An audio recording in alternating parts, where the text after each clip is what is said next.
Welcome to the Pawprints and Purrspective podcast, where we talk about positivity, inclusion, and the importance of creating a world that works for everyone.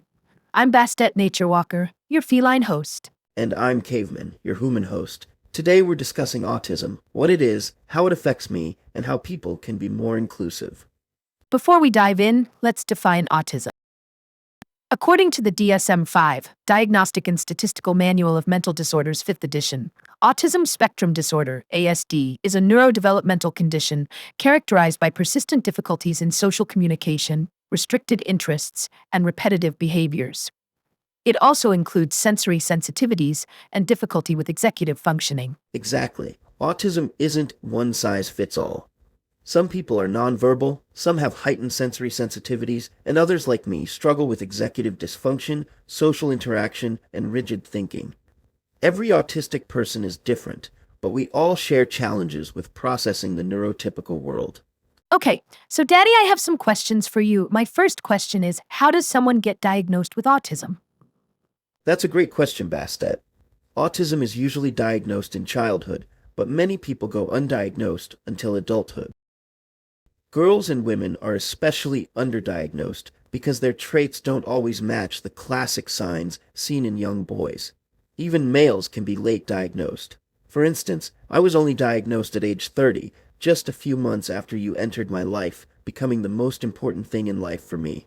Diagnosis typically involves psychological evaluations, developmental history assessments, and testing from professionals like neuropsychologists or developmental pediatricians. It's important to remember that autism isn't something you develop, it's something you're born with.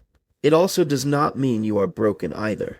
Some autistic people can overcome or do not experience some common traits of autism and are able to allow their brilliance to shine like Elon Musk, Albert Einstein, Sir Isaac Newton, Leonardo da Vinci, and Benjamin Franklin, just to name a few. So what you are saying is that autism is genetic and runs in families. It's not caused by vaccines or bad parenting, despite old myths that still circulate, that it affects each individual differently.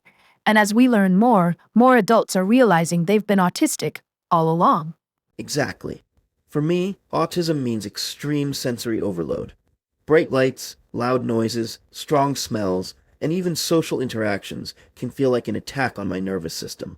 I can hear electricity, which is very overwhelming.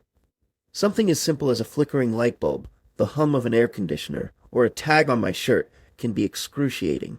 And that is without getting into the social complexities that go along with it all. That sounds really overwhelming. Can you explain what happens when sensory overload gets too intense? It can lead to meltdowns, shutdowns, and even seizures. A meltdown is an intense reaction to overstimulation. I might yell, pace, or struggle to control my emotions. A shutdown is the opposite. I go completely nonverbal, my body freezes up, and I can't process or respond to anything. And because I also have psychogenic non-epileptic seizures, extreme stress or sensory overload can trigger one. That's a lot to handle. And on top of that, executive dysfunction makes everyday tasks difficult, right? Can you expand on that? Yes, executive dysfunction is a major struggle. It means I have trouble starting, planning, and completing tasks, even ones I want or need to do. Imagine knowing you need to do something, or really wanting to participate in your favorite hobby, but your brain just won't let you. It's frustrating and often misunderstood as not wanting to do it or being too lazy, when in actuality, it is yet another dysfunction. With so many hurdles related to having autism, it is hard to believe and even harder to witness that the struggles do not end there. Society makes many things harder for autistic people and disabled individuals in general.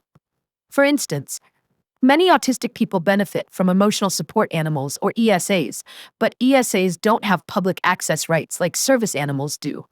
That means even though I help reduce anxiety, provide sensory support, prevent meltdowns, perform my own version of body compression therapy and CPR, I'm still not legally allowed in most public places. The gaslighting does not just stop at the fact that I am an ESA, but continues on to the fact that in addition to being a cat, I am also black. Caveman and I have already been banned and kicked from stores not because of behaviors demonstrated by me or Caveman, but from me being a black cat.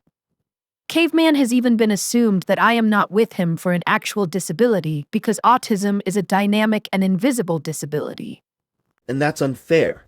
The ADA, Americans with Disabilities Act, needs to be updated to include ESAs, especially for conditions like autism.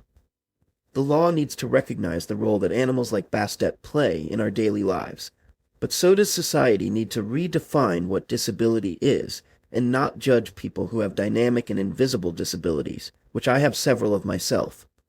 That is what inclusivity is about, is not judging who the individual is, what their worth is, or whether they are or are not disabled. Leave that to the SSA, please. And that's why we need more awareness. Let's talk about Orion Kelly and Taylor Heaton. They do a fantastic job of explaining what it's like to be autistic and offer great resources, such as the Big Autistic Resource Guide, provided by Mom on the Spectrum. Yes, Orion Kelly talks about real autistic experiences while explaining in detail how autism can affect us. And Taylor Heaton's resource guide is an amazing tool for both autistic people and their families, as is her channel, Mom on the Spectrum, where she brings awareness to late diagnosis. It's so important to have autistic voices leading these conversations. I have actually learned much about autism from these two specifically. I am not one for labels, but I needed a label to articulate to people what I am dealing with so they can better understand what I am self-advocating for to begin with. Thanks for listening. If you liked this episode, give it a pause up and subscribe for more discussions on awareness and inclusion. Comment below about whether you learned something or if you have a similar or dissimilar experience. And share this video to help raise awareness about autism and ADA reform. If you would like your voice to be heard, you can sign my ADA reform petition, linked in the description. See you next time on Pawprints and Purrspective. Stay Pawsome, Furians.